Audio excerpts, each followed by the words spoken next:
우리는 주님의 영광을 위해 살아가는 존재입니다. 주님의 영광을 위해서 살아가는 존재입니다. 네. 오늘 본문의 내용은 그리스도인과 또 세상의 문화에 대한 내용을 다루고 있습니다. 기독교 고전 가운데 기독교와 또 세상 문화의 관계를 잘 조명한 좋은 책이 있습니다. 미국의 윤리학자 리차드 리버라는 분이 쓴 그리스도와 문화입니다. 이 책에서 리차드 리버는 기독교와 문화의 관계를 크게 5가지 유형으로 이렇게 나눠서 말하고 있습니다. 그러니까 기독교 역사 가운데서 교회가 세상 문화에 대한 취한 태도가 5가지 유형이라고 하는 겁니다. 리차드 리버에 따르면 첫 번째 유형은 문화와 대립하는 그리스도라고 부릅니다. 이것은 오직 그리스도인이 쫓을 유일한 권위자로 인정하고 또 세상 문화에 대해서는 철저하게 배척하고 또 대립하는 그런 태도를 취하는 것이죠.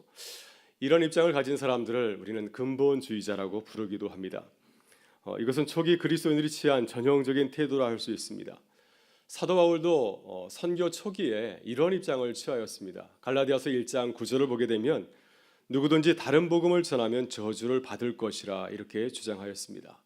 기독교가 처음 태동했을 때 유대교와 또 이방 종교의 이협을 받고 있었습니다. 박해 상황 가운데 있었기 때문에 기독교의 진리를 지키기 위해서 초기 그리스도인들은 이러한 극단적인 아주 이렇게 근본적인 태도를 취한 것이었습니다.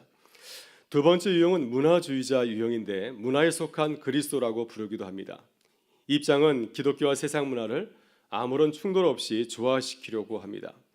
기독교와 세상 문화는 분명히 서로 다르죠. 질적으로 다르고 추구하는 바도 다르지만은 이 양자를 갖다가 차이를 인정하지 아니하고 둘 사이를 이렇게 혼합하려고 합니다. 세상의 입장에서 기독교를 설명하는 입장이 아마 이 두 번째 입장이 아닐까 생각이 듭니다. 아마도 이것은 세상 문화 가운데서 기독교를 이렇게 지키려고 어려움을 피하기 위해서 이런 태도를 취한 것이 아닌가 생각이 듭니다. 기독교 역사의 초기에 영지주의자들이 이런 태도를 가지고 있었는데요. 영지주의자들은 당시에 C.M. 플라톤주의와 같은 철학 체계를 가지고서 기독교를 설명하려고 하였습니다. 그렇지만 그들은 기독교와 세상 문화의 차이를 별로 인정하지 않냐고 가급적 세상 문화를 많이 교회에 이렇게 끌어들이려 하였기 때문에 결국은 이단으로 이렇게 배격하게 되었습니다. 이런 태도는 또한 기독교 초기 역사에서 유대주의자들이 취한 극단적인 태도이기도 합니다. 그들은 기독교의 복음을 독특한 것으로 보지 아니하고 유대교의 아류라고 보았습니다. 그래서 기독교에는 유대인들과 마찬가지로 할례와 또 율법을 지켜야 된다고 하는 겁니다. 그래서 유대교 입장에서 기독교를 수용하여서 기독교를 설명을 한 것이 바로 이 두 번째 입장이라 할 수가 있습니다. 세 번째 유형은 종합주의적 유형인데요. 문화 위에 있는 그리스도라고 이렇게 부르기도 합니다. 이것은 기독교와 문화의 문제를 다룰 때 양자택일적인 둘 중에 하나를 택하는 것이 아니라 양자 모두를 인정하고 양자를 모두 선택하여 종합하려고 하는 태도를 말하고 있습니다. 따라서 이것은 기독교를 세상보다 우월하다고 보고 기독교 입장에서 세상을 이렇게 바라보고 있는 입장이라 할 수 있습니다. 기독교 역사에서 중세교회와 신학이 이 그리스도와 문화를 이렇게 바라보았습니다. 그래서 중세교회는 철학을 교회의 신여라고 불렀습니다. 기독교 신앙이 세상 문화보다 훨씬 더 높은 이런 가치와 또 철학 체계를 가지고 있다고 이렇게 주장을 하였습니다. 예를 들어서 자연법에 기초한 이성은 살인하지 말라 이렇게 말하고 있지만은 소극적으로 대인관계에 대해서 말하고 있지만은 기독교는 보다 더 적극적으로 내 이웃을 사랑하라고 가르치고 있기 때문에 세상법보다도 훨씬 더 하나님의 말씀이 더 높은 경지에 있다 이렇게 주장하는 것이 이 세 번째 종합주의자 유형이라 할 수가 있습니다. 네 번째 유형은 이원론자 유형인데요. 문화와 역사적인 관계에 있는 그리스도라고 부르기 합니다. 이것은 기독교와 문화를 모두 인정하면서 양자의 이질성을 강조하는 이원론자의 그러한 주장입니다. 왜냐하면 우리는 부패한 세상에 살아가면서도 또한 마찬가지로 하나님을 믿고 있기 때문입니다. 그러니까 우리는 사실은 두 시민을 가지고 있는 거죠. 한편 우리가 이 세상에 살아가면서 대한민국의 국민이지만은 또 한편은 우리는 하나님 나라의 시민이기 때문에 이 두 가지 다른 속성을 우리는 가지고 살아가고 있다고 하는 것입니다. 그래서 이 두 가지 관계를 이렇게 역설적으로 바라봐야 된다는 것이 이 네 번째 입장을 할 수 있습니다. 바울 사도도 로마서에서 우리는 두 세계 산다고 실존적인 고백을 하였습니다. 한편으로는 내가 하나님의 법을 따르고 한편으로는 내가 제 법을 따르고 있다. 또 정교육자 마틴 루터도 두 왕국선을 이렇게 주장을 하였습니다. 우리는 하나님 나라에 살고 있고 또 세상 나라를 살아간다고 주장하였습니다. 그래서 이 네 번째 유형은 기독교와 세상 문화를 모두 배척하지 아니하고 양자를 우리 인간의 삶에서 꼭 필요한 것으로 이렇게 말하고 있습니다. 그러니까 우리는 교회 안에서는 교회의 법을 지켜야 되지만은 세상에 살아갈 때는 또한 세상 법을 지켜야지 우리가 세상에서 그리스도로 잘 살아갈 수 있다고 하는 겁니다. 그래서 이 세상 문화와 또 기독교 문화를 잘 절충해서 살아가는 지혜가 필요하다는 것이 이 네 번째 유형이라 할 수가 있습니다. 마지막으로 다섯 번째 유형은 변혁주의자 유형이라고 하는데 문화를 변혁하는 그리스도라고 부릅니다. 이 유형은 네 번째 유형과 마찬가지로 기독교와 세상 문화를 다 인정하지만은 기독교가 궁극적으로 세상 문화를 변혁해 나가야 된다고 하는 입장을 말하고 있습니다. 왜냐하면 이 입장에 따르면 세상의 문화는 타락한 문화이기 때문입니다. 세상의 문화는 타락한 문화이기 때문에 그리스도인들은 이 기독교의 문화를 가지고서 세상의 문화를 아름답게 변화시켜 나가야 되는 그러한 책임과 의무를 가지고 있다고 하는 것입니다. 그래서 이 입장은 기독교의 교회와 성도들이 세상에서 빛과 소금으로서 세상을 변화시키는 선한 영향력을 행사해야 된다는 그런 입장을 가지고 있습니다. 여러분, 이렇게 세상 문화에 대한 그리스도인들의 다섯 가지 입장이 있습니다. 이러한 주장들은 학자들이 책상에서 만들어낸 그러한 이론들이 아닙니다. 여러 가지 입장을 생각해 볼 수 있겠구나 하면서 만들어낸 이론적인 것이 아니라 각 시대마다 역사 현장에서 그리스도인들이 고민하고 기도하면서 세상 문화에 대해서 대응한 것입니다. 그래서 이 다섯 가지 문화는 다들 우리 역사의 그 산물이라고 할 수가 있습니다. 그래서 우리는 어떤 것이 좋은가, 물론 맞고 틀리는 것이 있지만은 그러나 그것보다도 우리의 삶의 자리에서 우리가 어떤 입장을 가지는 것이 참 필요한가 하는 것을 고민하면서 기도해 볼 필요가 있습니다. 리차드 리버는 역사적으로 기독교의 문화관을 다섯 가지 유형으로 나눈 뒤에 가장 바람직한 기독교의 태도로 마지막 유형을 이렇게 제시를 하고 있습니다. 변혁주의적 입장, 이것이 그리스도인들이 가져야 될 좋은 문화적인 태도라고 하는 것입니다.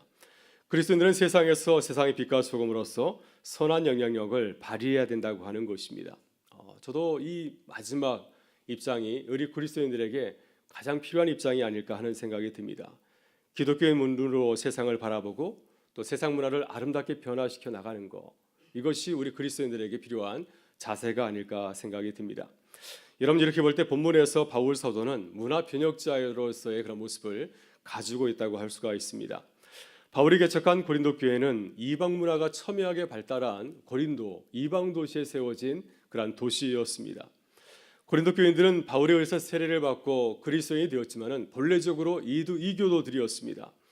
그들은 태어날 때부터 이방 도시에서 태어나서 이교도의 문화를 즐기면서 살아오던 자들이었습니다. 그래서 그들은 기독교의 문화보다도 이교도의 문화에 더 친숙하였을 것입니다. 기독교의 어떠한 복음보다도 세상 문화에 대해서 더 익숙한 그런 지식과 경험을 가지고 있었습니다.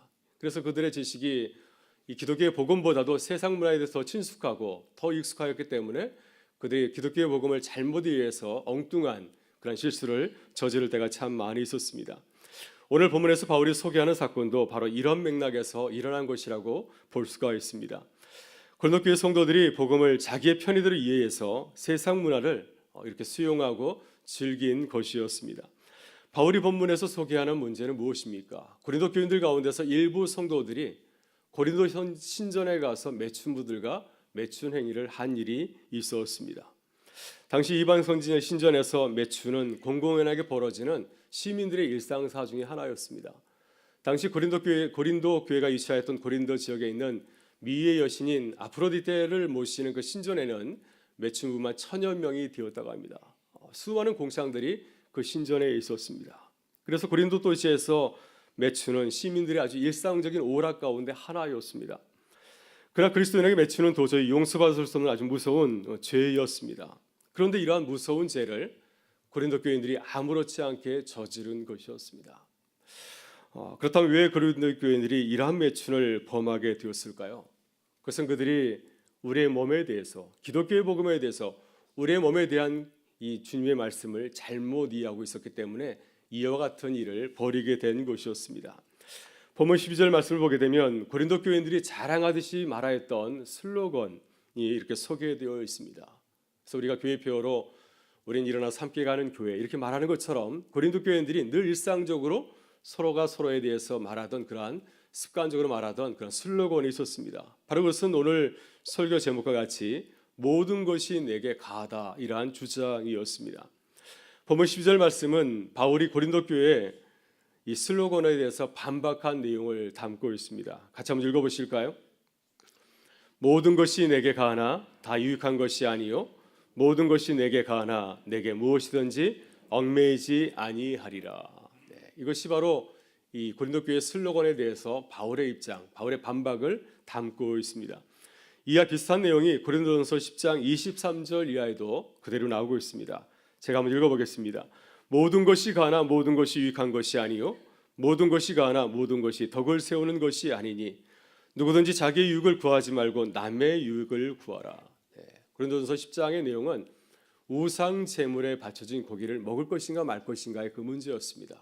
그런데 이 문제에 대해서도 고린도 교인들은 우리는 우상 제단에 바쳐진 고기를 먹어도 된다 이런 입장을 가지고 있었습니다.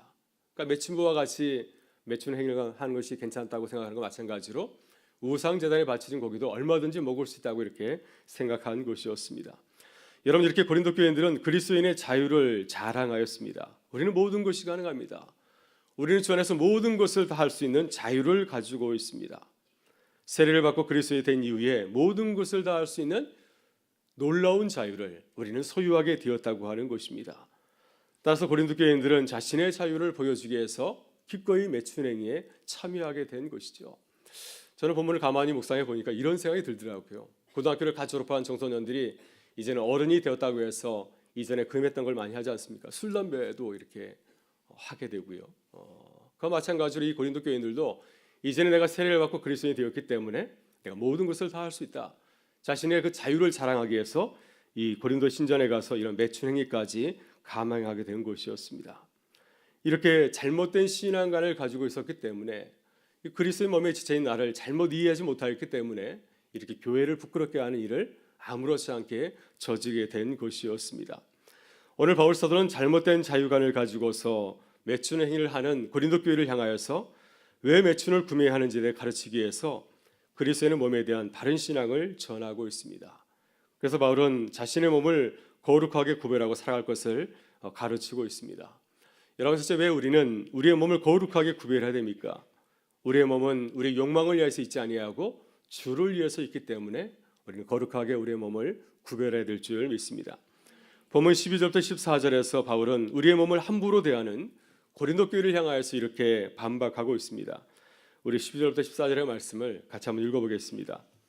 모든 것이 내게 가하나 다 유익한 것이 아니요 모든 것이 내게 가하나 내가 무엇에든지 얽매이지 아니하리라. 음식은 배를 위하여 있고 배는 음식을 위하여 있으나 하나님은 이것저것을 다 폐하시리라. 몸은 음란을 위하여 있지 않고 오직 주를 위하여 있으며 주는 몸을 위하여 계시느니라. 하나님이 주를 다시 살리셨고 또한 그의 권능으로 우리를 다시 살리시리라. 아멘. 네, 본문 12절부터 14절의 말씀을 보게 되면은 바울의 주장과 고린도 교회의 슬로건이 이렇게 혼합되어 있어서 구분이 참 잘 안 됩니다.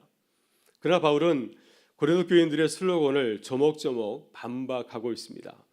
먼저 고린도 교인들은 어떻게 주장하고 있습니까? 모든 것이 내게 가하다 이렇게 말하고 있습니다. 12절에 보게 되면 모든 것이 내게 가하나 이 말씀이 두 번 반박하고 있는데요.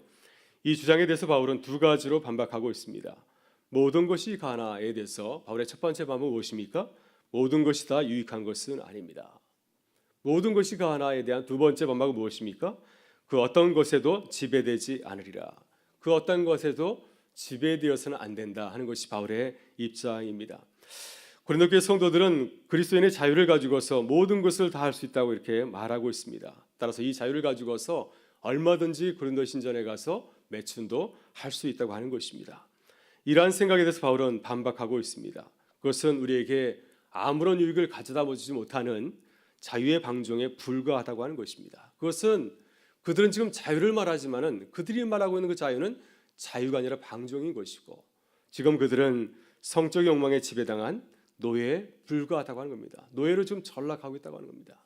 자신의 자유를 온전히 사용하지 못하고 오히려 그 자유를 갖다가 왜곡시켜가지고 지금 제 노예로 전락하게 되었다고 하는 것이 바울의 입장이었습니다. 나아가서 고린도 교인들은 이렇게 주장하고 있습니다. 식물은 배를 위한 것입니다. 음식은 배를 위한 것입니다. 그리고 배는 식물을 위한 것입니다. 이렇게 주장하고 있고요. 또 나아가서 그리고 하나님이 다 피하실 것이다.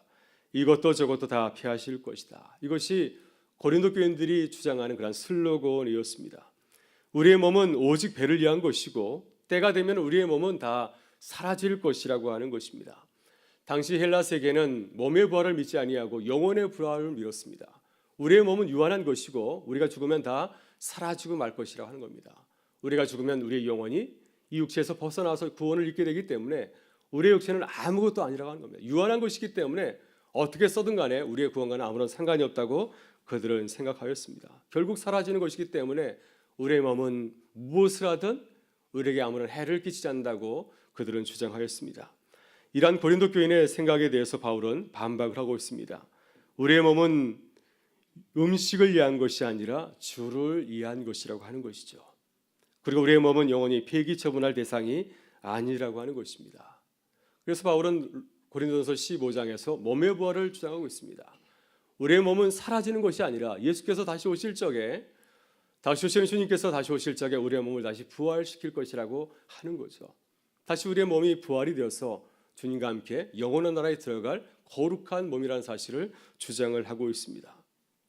영혼의 부활이 아니라 몸의 부활을 바울은 강력하게 주장하고 있습니다. 그렇기 때문에 우리의 몸을 거룩하게 구별해야 된다고 하는 것입니다. 왜냐하면 주님께서 다시 오실 적에 우리의 몸을 다시 살리실 것이기 때문입니다. 여러분, 고린도 교인들은 우리의 몸을 유하는 것이라고 생각했기 때문에 자신의 몸을 함부로 대하였습니다. 그러나 바울은 우리의 몸이 영원한 것이고 하나님께서 다시 살리실 거룩한 몸이라고 이렇게 주장을 하였습니다. 따라서 우리는 우리의 몸을 거룩하게 바라보아야 된다고 하는 것입니다. 우리의 몸은 음식을 위한 것이 아니라 주를 위한 것이기 때문에 우리의 몸을 거룩하게 사용할 것을 바울은 우리에게 당부를 하고 있습니다. 둘째, 우리는 왜 우리의 몸을 거룩하게 구별해야 되겠습니까? 우리의 몸은 주님과 연합하는 그리스도의 몸의 지체이기 때문입니다. 본문 15절부터 17절에서 바울 사도는 매춘을 일삼는 고린도 교인들에게 이렇게 말씀하고 있습니다. 우리 15절부터 17절의 말씀을 같이 한번 보겠습니다. 너희 몸이 그리스도의 지체인 줄을 알지 못하느냐? 내가 그리스도의 지체를 가지고 창녀의 지체를 만들겠느냐? 결코 그럴 수 없느니라. 창녀와 합하는 자는 그와 한 몸인 줄을 알지 못하느냐? 일러스되 둘이 한 육체가 된다 하셨나니 주와 합하는 자는 한 영이니라. 아멘. 네, 바울은 고린도 교인들이 매춘 행위를 아무렇지 않게 생각한 이유를 지적을 하고 있습니다. 그들은 성적인 행위를 단지 인간의 욕망을 채우는 것, 그 이상도 그 이하도 아니라고 생각을 했다고 하는 것입니다. 다시 말해서 성적인 연합에 영적인 의미를 생각하지 못하고 고린도 교인들은 육적인 의미만 생각했다고 하는 것입니다. 그러나 창세기 2장 24절, 오늘 본문에서 바울이 인용하고 있는 창세기 2장 24절 말씀을 보게 되면은 성경은 남자와 여자의 성적인 연합에 영적인 의미를 말씀하고 있습니다. 이러므로 남자가 부모를 떠나 그의 아내와 합하여 둘이 한 몸을 이룰지니라. 남자와 여자는 결혼하게 되면은 부부로서 한 몸을 이루게 됩니다. 두 사람은 하나님 앞에서 영적으로 한 몸을 이루게 된다고 하는 것입니다. 우리가 세례를 받고 그리스도인이 되는 것도 이와 같습니다. 우리는 세례를 통하여서 그리스도와 한 연합을 이루게 되는 것이죠. 다시 말해서 우리는 주님과 한 몸을 이루고 주님의 지체가 되는 것입니다. 따라서 만일 우리가 매춘과 잠자리를 같이 한다면 그 사람은 단지 자신의 어떤 성적인 욕망만 이렇게 푸는 것이 아니라 그 사람과 더불어서 한 몸을 이루게 된다고 하는 것입니다. 다시 말해서 그는 거룩하지 못한 부와 한 몸을 이루는 것입니다. 따라서 매춘부에게 가는 자는 그리스도의 지체를 창기의 지체로 만들어 버리는 것입니다. 바울은 이 사실을 강조하기 위해서 연합하다고 하는 그 단어를 똑같이 사용하고 있습니다. 창녀 연합할 때의 그 연합과 또 주님과 연합할 때 그 연합을 똑같은 단어를 사용하고 있습니다. 그래서 성적인 연합이 어떤 의미를 가지고 있는, 그것은 영적인 연합의 의미를 갖고 있다는 사실을 이 단어를 통해서 우리에게 강조하고 있습니다. 여러분, 요즘 세상 사람들이 고린도 교인처럼 성적인 죄를 굉장히 가볍게 생각하고 있습니다. 그러나 주님께서 우리에게 주신 몸은 남녀 간의 부부의 연합을 위해서 주신 것입니다. 그러 나아가서 그리스도와 연합하기 위해서 우리에게 몸을 주신 것입니다. 따라서 바로 여기에 우리의 몸을 거룩하게 구별하고 아껴야 되는 중요한 이유가 있는 줄 믿습니다. 우리가 주님의 거룩한 지체로서 주님과 온전한 연합을 이루기 위해서는 우리의 몸을 거룩하게 구별하고 살아가야 된다고 하는 것입니다. 우리의 몸을 거룩하게 생각하고 구별하는 우리 모두가 되실 수 있기를 바랍니다. 셋째, 마지막으로 우리는 왜 우리의 몸을 거룩하게 구별해야 되겠습니까? 우리의 몸은 예수 그리스도께서 값을 지불하시고 사신 것이기 때문입니다. 따라서 우리는 우리의 것이 아니라 그리스도의 것이기 때문에 그리스도의 영광을 위해서 살아가야 되는 존재라고 하는 것입니다. 본문 18절부터 20절에서 바울은 고린도 교인들에게 음행을 피해야 되는 이유에 대해서 말씀을 하고 있습니다. 우리 18절부터 20절의 말씀을 같이 한번 읽어보겠습니다. 음행을 피하라. 사람이 범하는 죄마다 몸 밖에 있거니와 음행하는 자는 자기 몸의 죄를 범하느니라. 너희 몸은 너희가 하나님께로부터 받은 바 너희 가운데 계신 성령의 전인 줄을 알지 못하느냐. 너희는 너희 자신의 것이 아니라 값으로 산 것이 되었으니 그런즉 너희 몸으로 하나님께 영광을 돌리라. 아멘. 네, 결론적으로 바울은 고린도 교회를 향하여서 음행을 피하라고 말하고 있습니다. 그 이유는 음행의 죄는 죄를 우리의 몸 안에 짓는 것이기 때문이라고 말씀하고 있습니다. 여러분 18절의 말씀이 참 의미심장합니다. 사람이 범하는 죄마다 몸 밖에 있거니와 음행하는 자는 자기 몸의 죄를 범하느니라. 사람이 범하는 죄는 다 몸 밖에 행하는 것이라고 하는 겁니다. 가만히 생각해 보면 사람들이 여러 가지 죄를 짓지 않습니까? 그 모든 것들은 다 우리 몸 밖에서 죄를 범하는 것인데 오직 한 가지 음행의 죄는 그 죄를 우리 몸 안에 짓는 것이라고 하는 것입니다. 바로 여기에 우리가 음행죄를 피해야 된다는 중요한 이유가 있습니다. 왜냐하면 우리의 몸은 성령께서 거하시는 거룩한 성전이기 때문입니다. 따라서 우리가 음행죄를 짓게 되면 누구에게 죄를 범하는 것이죠? 바로 우리 안에 있는 성령의 죄를 범하는 것이라고 하는 겁니다.